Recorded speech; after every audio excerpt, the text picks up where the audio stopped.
Welcome to the American Planning Association podcast.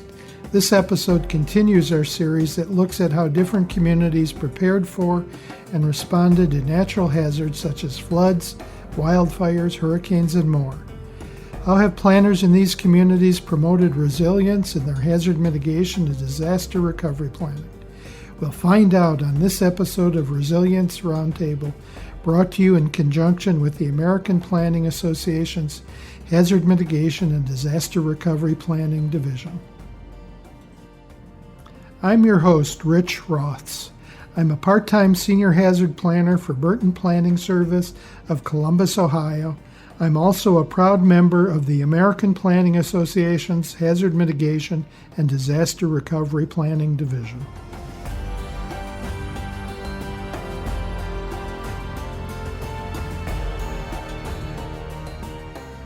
Pete, welcome to the Resilience Roundtable. And I understand you've got a long and varied experience in planning, particularly county planning and disaster planning. Can you give us an overview of your background? Sure. It's great to be here today. I started as a professional planner in the early 1980s, working for the county of Santa Cruz in central California. And down there we had all different kinds of geologic hazards, from landslides to flooding. And I was the planning manager there in 1989 when the Loma Prieta earthquake hit, and the epicenter was there in Santa Cruz County. In the mid-1990s, I came to Sonoma County, which is in the wine country, just a little bit north of San Francisco Bay in Northern California. And I was the planning director there until 2013. And of course, here in Sonoma, we have floods on a pretty regular basis. In fact, we're having a major flood event today as we're talking, as well as the catastrophic wildfires in 2017. So I've been a planner for over 35 years, and since I retired from my planning director job at the County of Sonoma, I've been an independent planning consultant, as well as the immediate past president of the California chapter of APA. Can you go into some of your background in Santa Cruz County, including giving us a picture of the county for those that aren't familiar with it? Sure. Santa Cruz County is at the north end of the Monterey Bay in central California. It is actually, with the exception of San Francisco, it is the smallest county in California in terms of square miles. And most of the population of the county is located within 3-4 miles of the coast at their Monterey Bay. But it has a mountain range running through it. The San Andreas Fault runs through the eastern edge of Santa Cruz County, so there are a lot of steep slopes there. As a result of that, we have major rivers that flood in Santa Cruz County. And of course, because the San Andreas Fault is right there, we do experience earthquakes from time to time, including the 7.0 magnitude Loma Prieta earthquake that struck in October of 1989. The epicenter was up in the mountains of Santa Cruz County, and it did a tremendous amount of damage to rural homes out in that area, as well as in the city of Santa Cruz itself, and then, of course, up in the greater Bay Area, too.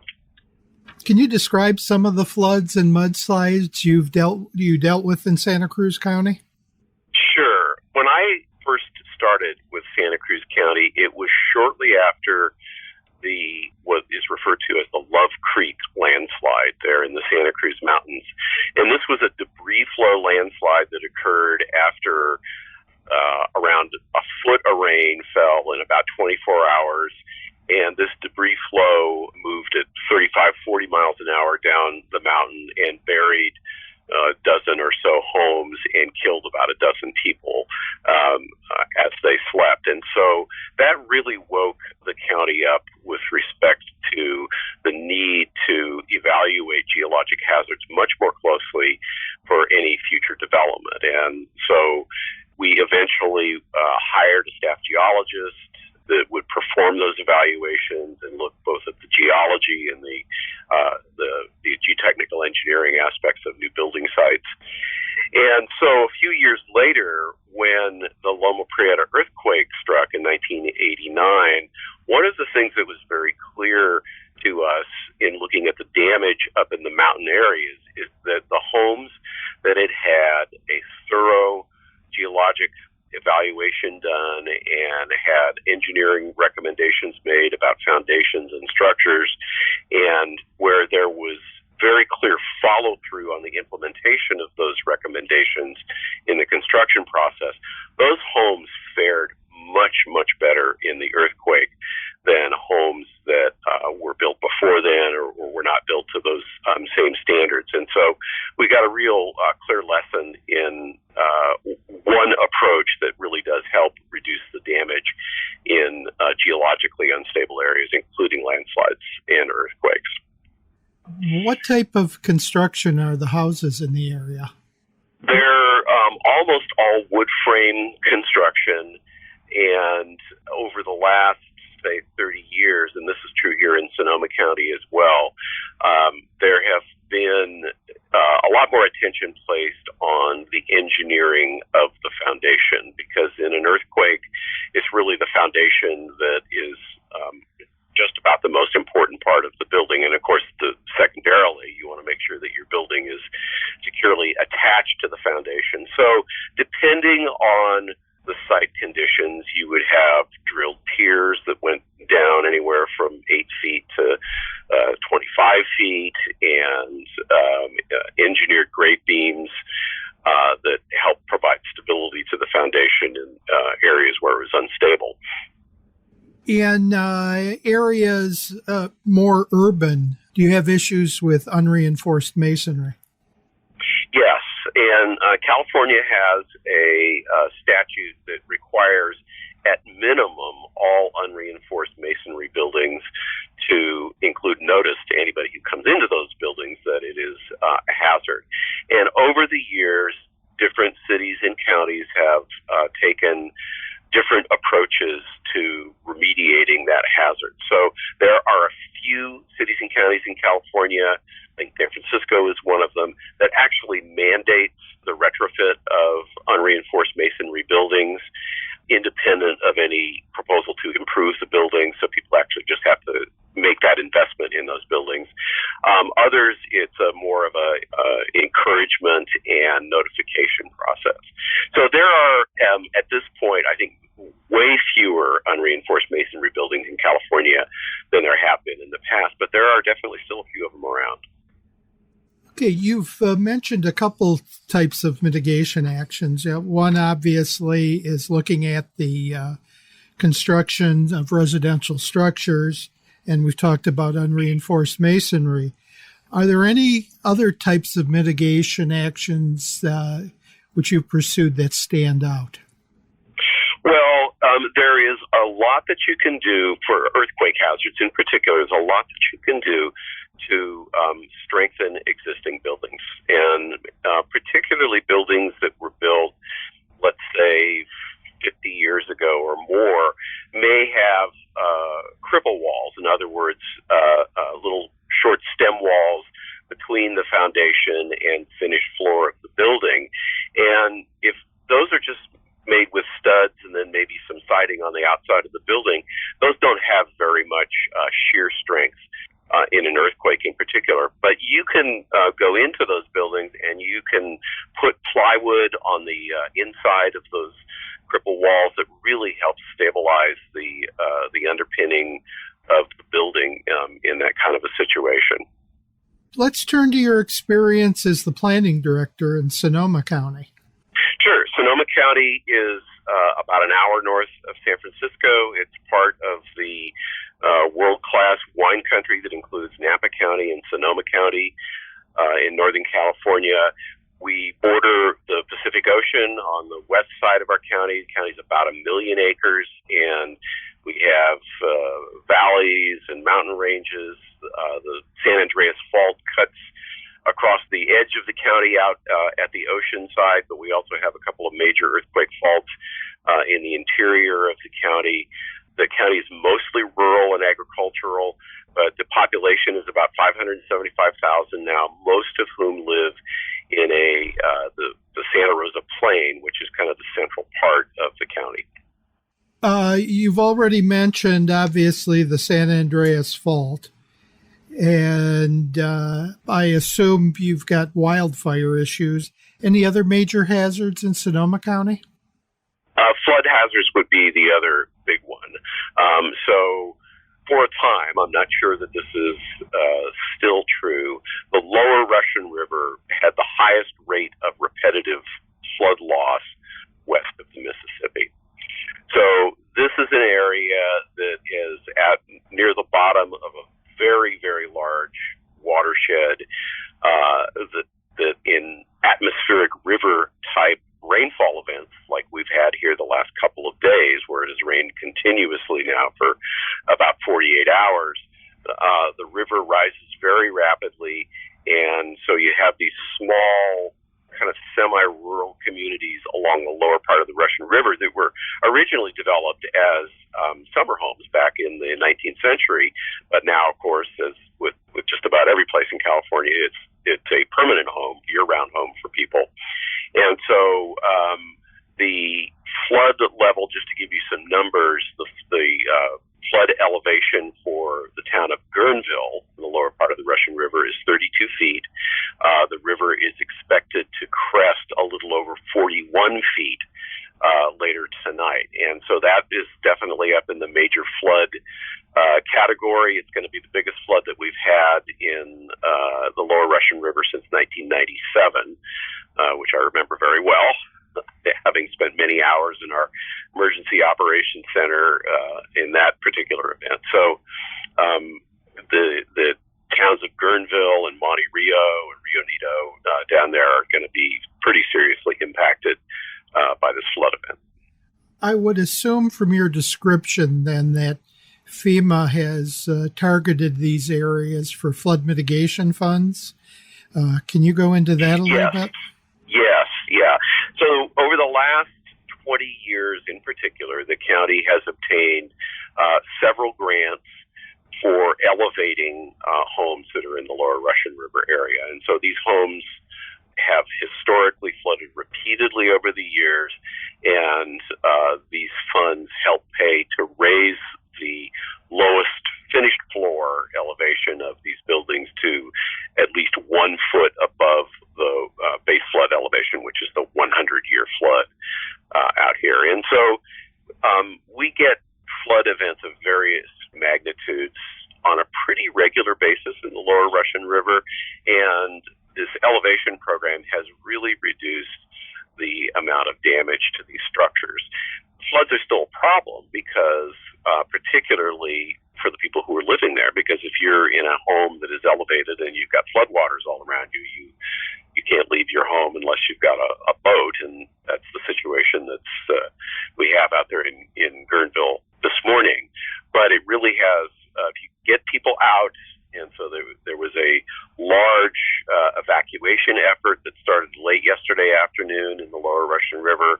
I think they evacuated somewhere around 4,000 people from that area as of this morning. And so once you get those people out, then you've really got a much safer situation, much less damage to structures. But as I said, it's still going to be a mess because you're going to have cars that are inundated and ruined as a result, and people can't get in and out. And the town itself essentially shuts down while the flood is happening. For those houses that have been elevated, based on the expected high water mark you expressed earlier, will they still be above the flood elevation? That's a really good question. They should be above the flood elevation for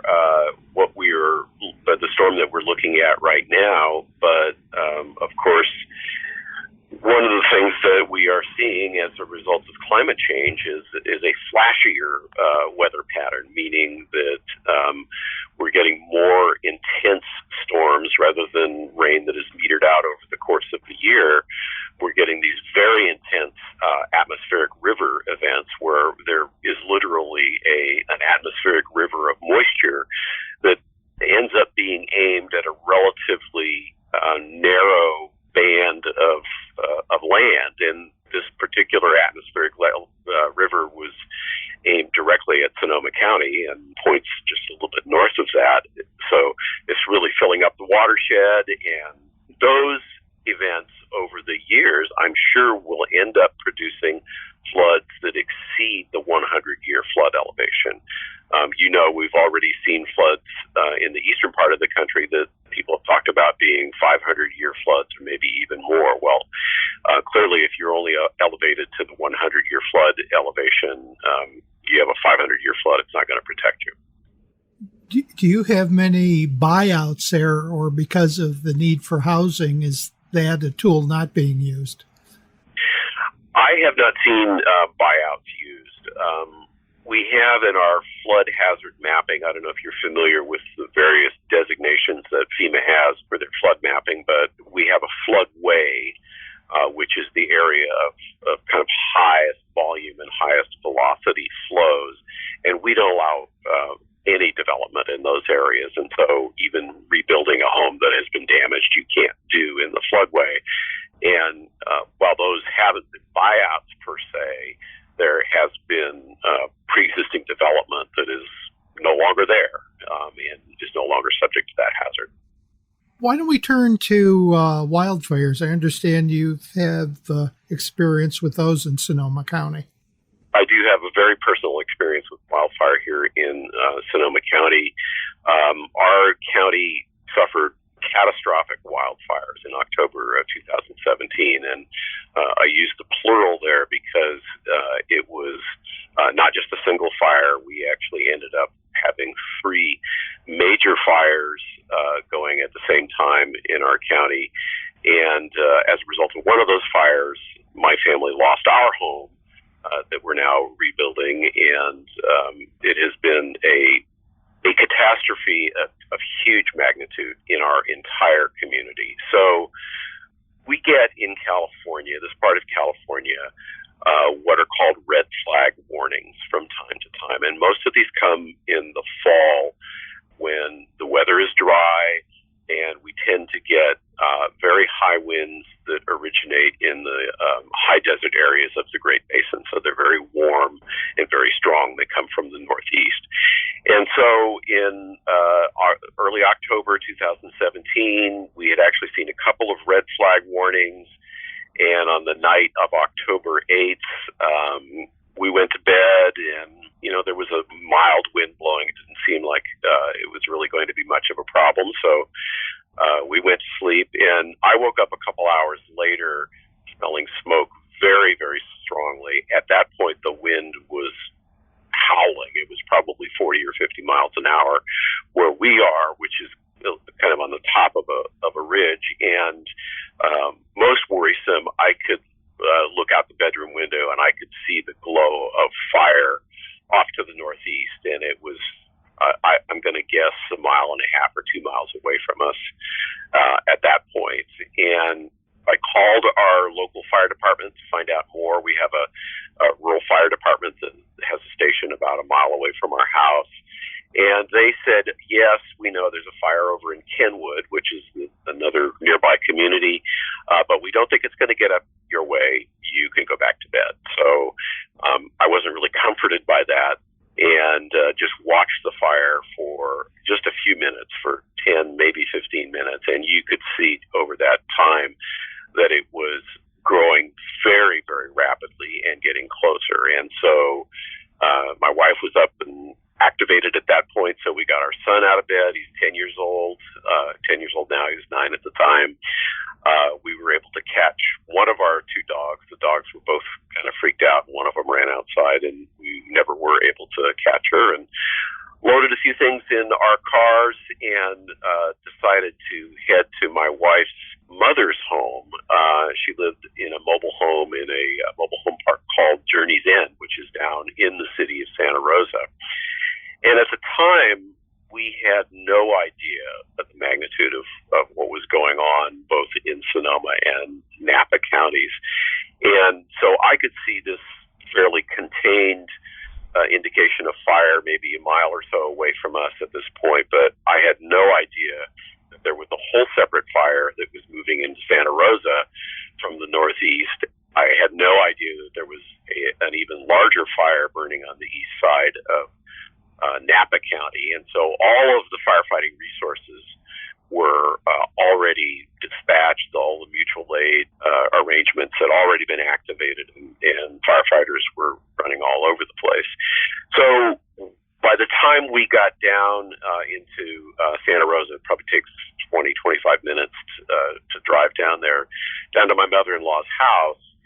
It was extremely smoky down there. She has respiratory issues, so we knew that we couldn't stay there.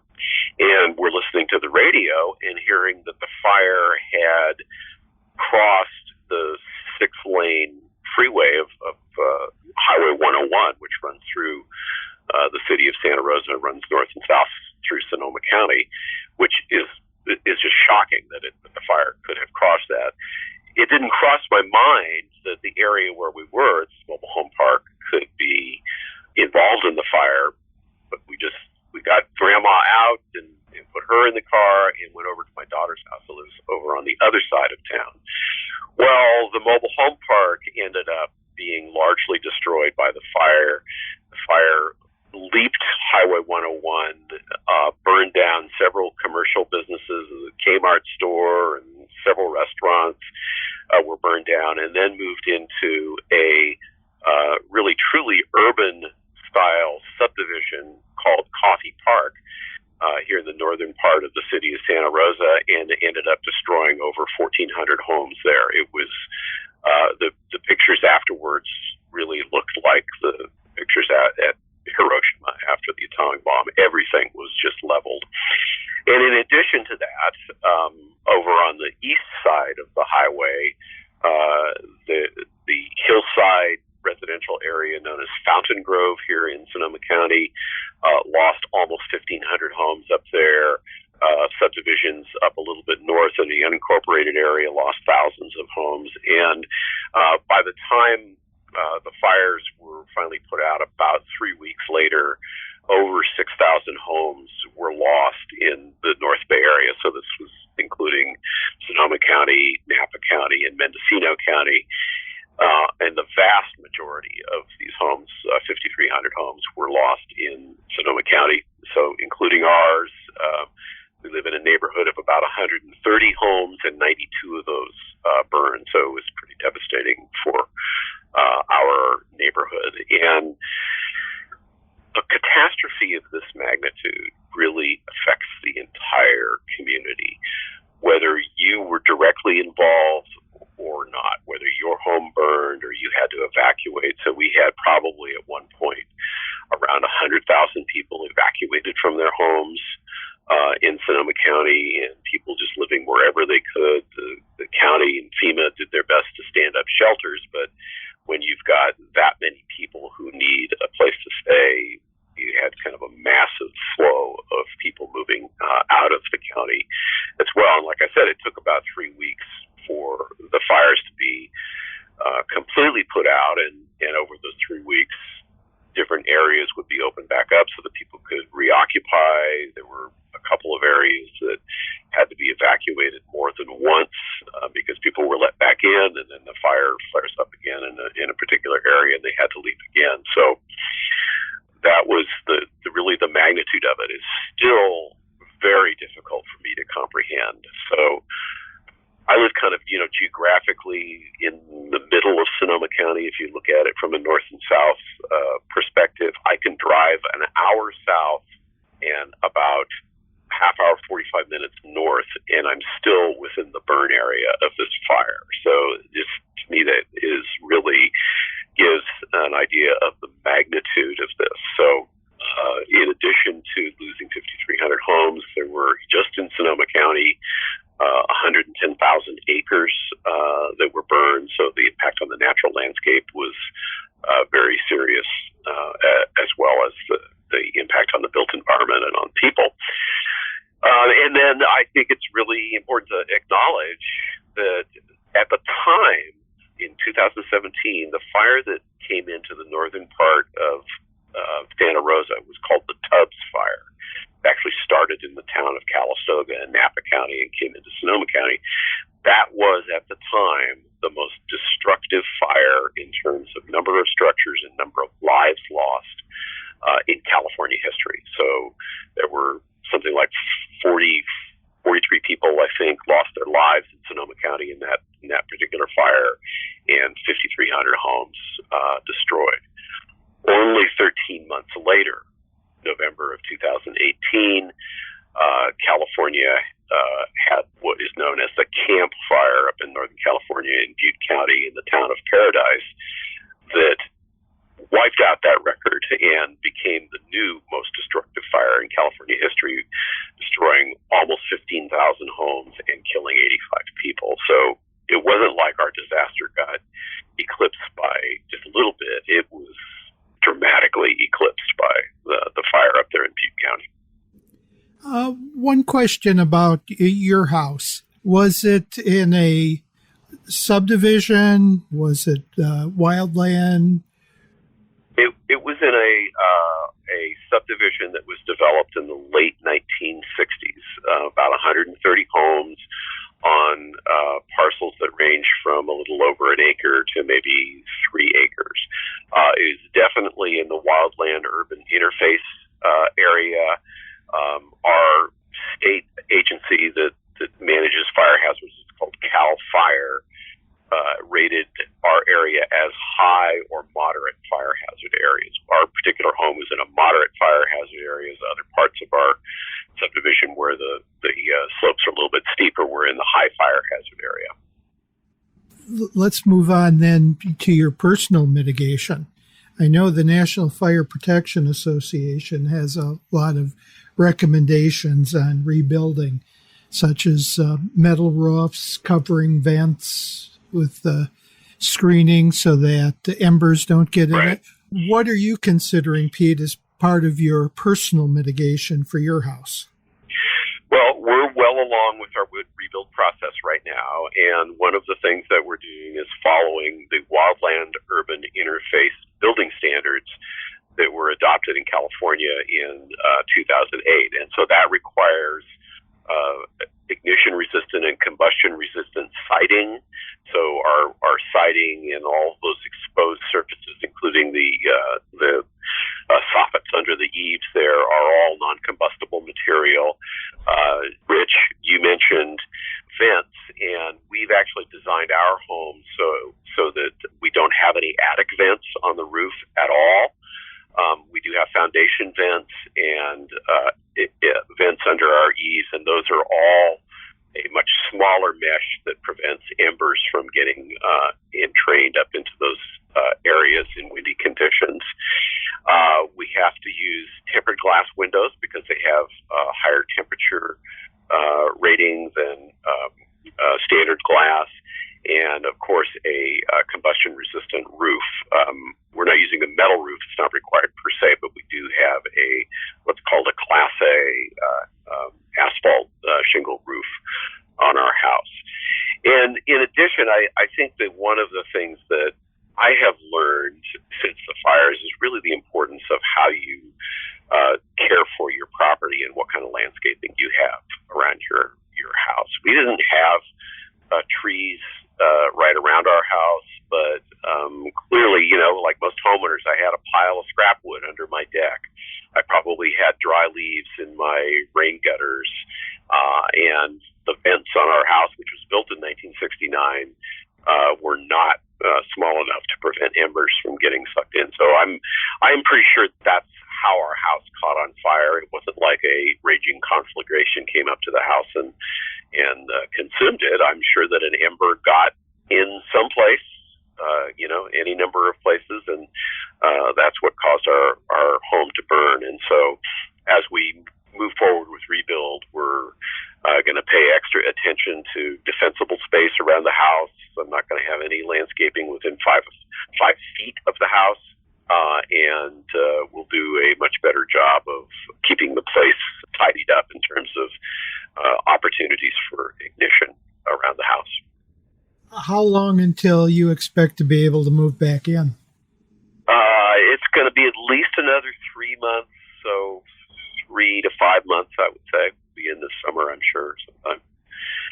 Some of my neighbors are pursuing what I still call alternative building materials, and so they're either using structural concrete insulated panels or some other construction technique that even further reduces the flammability of the building. So one of my neighbors down the street is using these structural concrete insulated panels that essentially have styrofoam on the outside, and you pour concrete in the middle, and then you finish the styrofoam sides with stucco on the outside and plaster on the inside. And these are even safer in terms of fire resistance.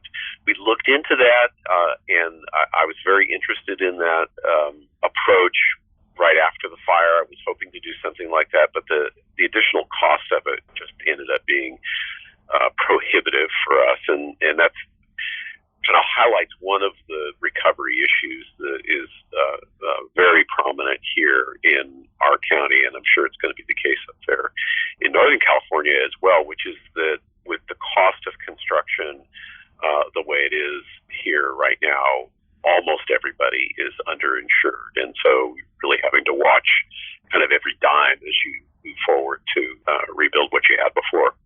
That seems to be a common issue, the underinsurance, actually around the country with multiple types of disasters.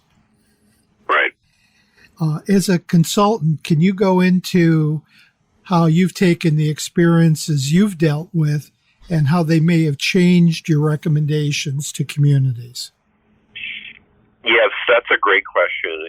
And going through a catastrophe like this, both on the personal level, losing my own home, as well as watching what our community as a whole has gone through, and really the amount of suffering that we've endured on a community scale as a result of this has definitely changed my perspective on it. So before this disaster, when you looked at wildfire hazard planning efforts in my part of California, and I'm talking about my experience in Santa Cruz County as well as up here in Sonoma County as well, there was a focus on fighting the hazard, if you will. In other words, when you place homes in an area with high fire hazards or in the wildland-urban interface, the perspective has been make sure that you have enough access. Make sure that you have a good water supply. Make sure that you're implementing defensible space, which means reducing the fuel load in close proximity to buildings. Put fire sprinklers in your house and whatnot. Go ahead and build in these areas because we can protect you. What has changed for me is that I think there are now some areas of our state, of our county, that are really not an appropriate place to be increasing residential density. In other words, these are areas where no matter what you do, when you're faced with a wind-driven firestorm, and I'm not exaggerating when I say that at all, when you're facing a wind-driven firestorm, there's very little that you can do to protect yourselves. You can build a house to the wildland-urban interface building standards, and you may still lose that home in a firestorm type of event like that because they're not fireproof. It's very difficult, very expensive to build a truly fireproof house. And so I think that the focus going forward needs to be on really limiting residential density in these high fire hazard areas, and then secondly, approaching defensible space from a community perspective rather than an individual property owner perspective. And then thirdly, just like we have done with flood mitigation and elevating structures, we have to find ways to do some retrofitting of existing structures that are in these areas so that buildings are better able to withstand wildfires that we know are going to come in the future. We know they're going to come more frequently as a result of climate change. And these fires have really emphasized to me that natural disaster in terms of a wildfire is really a little bit of an oxymoron, because when you look at what is driving these fires, what's driving the propagation of them, the speed of them, yes, it's the wind and it's at least partly the vegetation, but it's the buildings that provide the fuel for these fires. So Santa Rosa, which was a conventional tract subdivision, nice flat level ground, not a fire hazard area at all. It was one building catching on fire, catching the next building on fire, catching the next building on fire. That really is the problem. And you saw that very clearly with these fires back in November up in Northern California, where you look at the town of Paradise that is now essentially destroyed, lost 90% of the houses in their community. If you look at the photographs of that place, the trees and whatnot are still mostly there. It was the buildings that caught on fire. And so we need to stop making it worse as planners and as decision makers, and we need to look at really reducing residential density in these areas. And then, as I said, providing community level, community scale defensible space programs. So when you think about defensible space as a wildfire mitigation strategy, it is very effective, can be very effective, but it's only as effective as kind of the weakest link in that chain. And it's highly dependent on individual property owners, not just to create the defensible space to begin with, but to maintain that defensible space over time. So you can build a home that's got perfect defensible space. You've got fuel loads reduced close to the house and within, say, 300 feet. But 5 years go by, 10 years go by, depending on what kind of vegetation you've got, and it's going to become overgrown again in no time, and somebody's got to keep maintaining that. And that, I think, is where defensible space as a community wildfire protection strategy needs to rely on more than just the initiatives of individual property owners. So this is an area where communities themselves really need to step up and figure out a way to fund that and ensure the defensible space gets maintained over the long term. And then, as I said, the retrofit of existing structures that are in high fire hazard areas with non-combustible siding, replacing vents with safer attic vents and foundation vents and things like that are all strategies that can help reduce that hazard in the future. But first and foremost, we got to stop making it worse. We cannot assume that every place that would be a desirable place to live is going to be a safe place to live. You were past chair of the California chapter of APA. Can you discuss what the chapter is doing to assist communities with hazard mitigation? After the catastrophe here in Sonoma County, I was really heartened to have planners from up and down the state and even from across the country reach out to me and say, how can we help? How can we help your community recover? And I was very heartened by this, but there turned out to be not as much of a role for planners in the recovery aspect of it, because in disaster recovery, the focus becomes very quickly on putting things back the way they were. Yeah, they're going to be safer because they're built to modern building codes, but there was really, in our particular situation, there was not an interest in replanning some of these areas. I mean, there are things that certainly could, when you get a whole subdivision wiped out, you do have an opportunity, at least theoretically, to look at that and say, well, geez, couldn't we do some things different? But when you're dealing with thousands, literally thousands of individual property owners, it's very difficult to tell folks, let's put a pause on your recovery and rebuilding efforts while we figure out the best way to do this. So there was not a huge role for planners in that immediate post-disaster world. And I think we're finding the same thing up in the town of Paradise and Butte County after the Camp Fire up there. But there are opportunities that come up. So one of the main contract work that I have right now is working with our local nonprofit affordable housing developer to use the site where this mobile home park was that my mother-in-law lived in prior to the fire and redevelop that site with multifamily housing to the tune of, maybe 3 times the number of housing units that were there in the form of mobile homes before the fire. And, there's a lot of ins and outs around that, but it does create sites that present an opportunity to help address what in our county has been a chronic housing shortage for a number of years, and can help make the community much more resilient.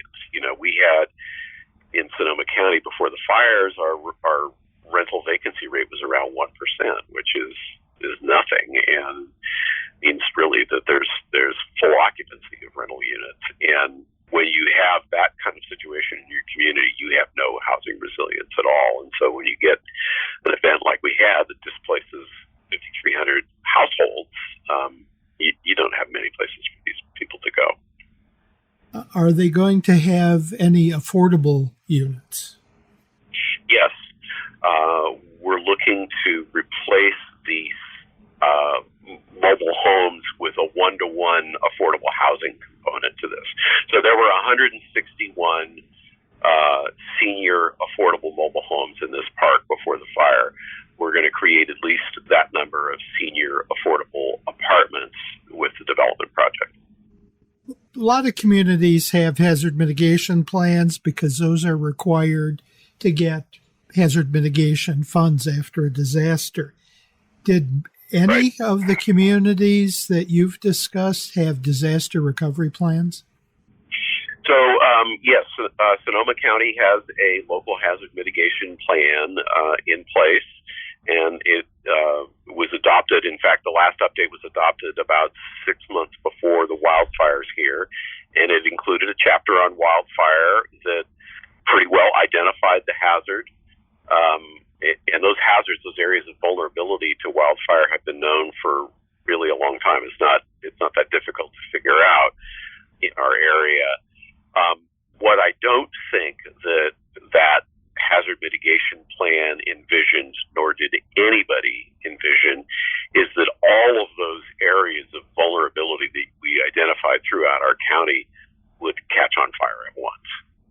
Kind of similar, although a different disaster with Hurricane Katrina and New Orleans, where basically the whole area flooded. Right, yeah.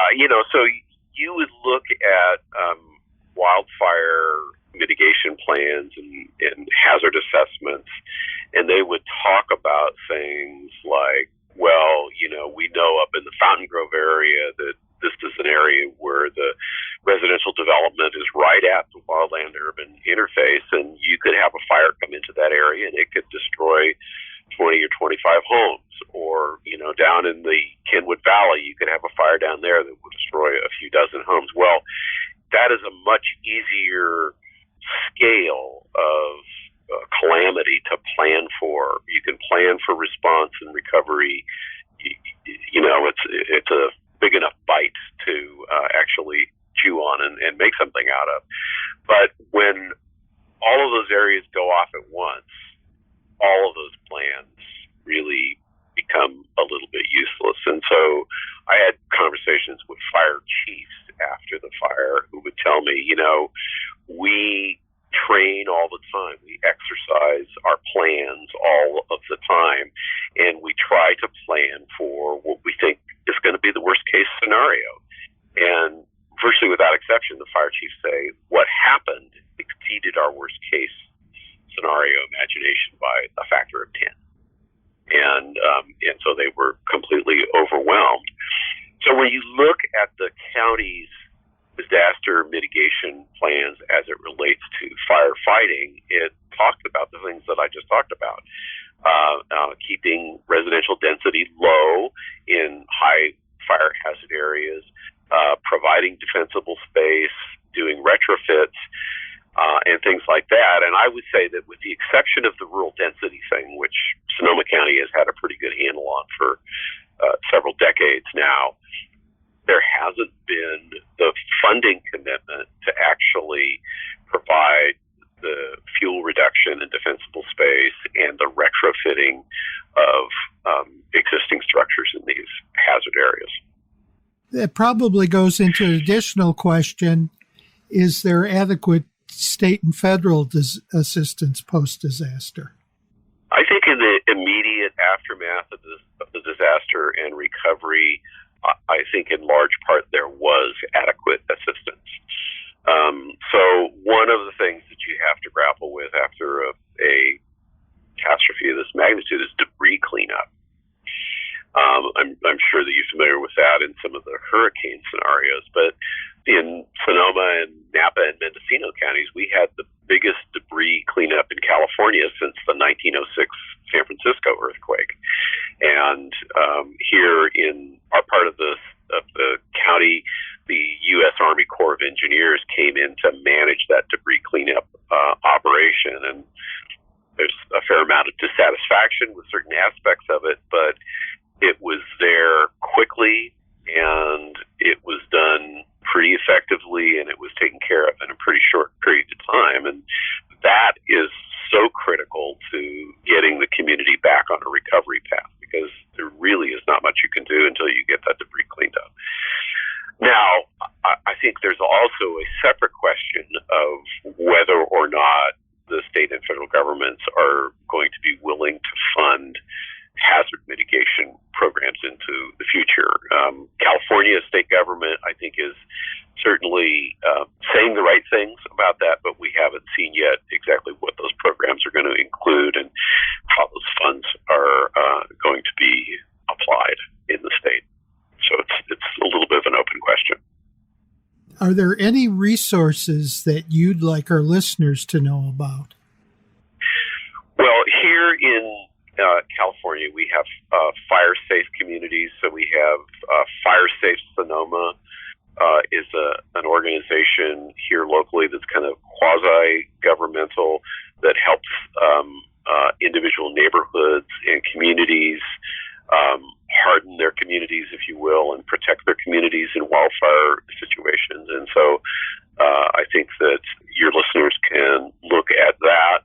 I would have folks look at the Sonoma County Recovers.org website. And this website was stood up by the city of Santa Rosa and the county of Sonoma right after the wildfires, so that residents who were displaced or had their homes destroyed had a single place to go to get information about recovery and about support services and whatnot after the fires. And so I think that was really important. And it's remarkable from my perspective because local governments in California sometimes don't work together all that well. And so it was really heartening to see both the city of Santa Rosa and the county of Sonoma, that are distinct political entities, work together to come up with a single site for this. Another thing that I think is very important to mention in this context is the psychological impact that a catastrophe like this has on a community. And so, people kind of talk in a somewhat glib way about PTSD and related syndromes that people have, and it's real. I can tell you that it's real. It's real in my family. It's real for so many people that I know who are strong, professional, educated people, and who have lost their homes or in some cases lost loved ones. And it is a community scale phenomenon. It's an individual phenomenon where people need lots of help. And so one of the things that the state did provide since the fires was to provide counseling services for people. And so people who need counseling and want to avail themselves of that service have been able to do it.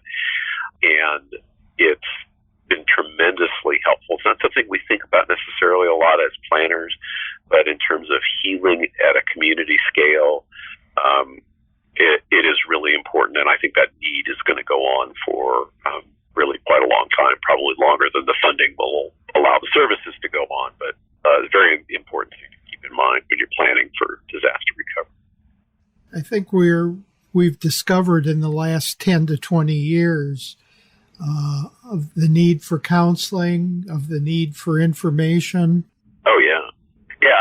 I think that, if you could consider here in California, the disaster potential that we have here that we have not yet seen in modern times, like a major earthquake on the San Andreas Fault in Southern California, or another 500-year flood or something like that in California's Central Valley, it will eventually get worse. So one book that I read last year that I think should be required reading for everybody who's in the disaster response and mitigation field is called The Big Ones by Dr. Lucy Jones. The subtitle is How Natural Disasters Have Shaped Us and What We Can Do About Them.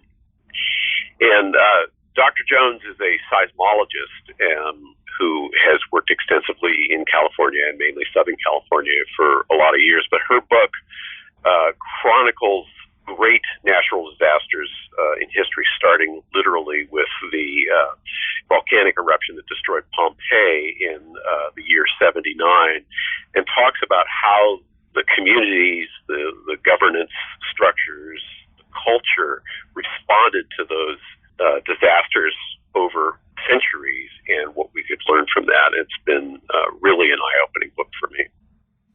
Where can we find you online?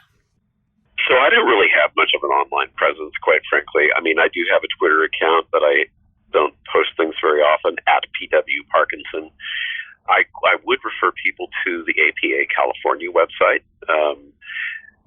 Again, I'm the immediate past president of the California chapter. I'm really proud of the work that we do here. We have about 6,000 members here in California. So if your listeners want to take a look at apacalifornia.org, there's lots of interesting things about planning in California there.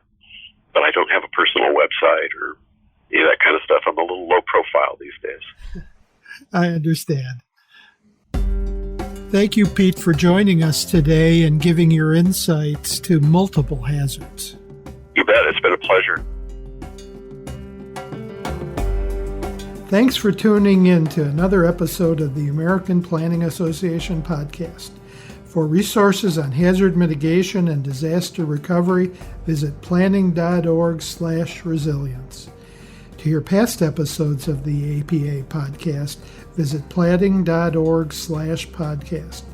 You can also subscribe to the podcast on iTunes and Stitcher. Have an idea for a podcast series? Send it to podcast@planning.org.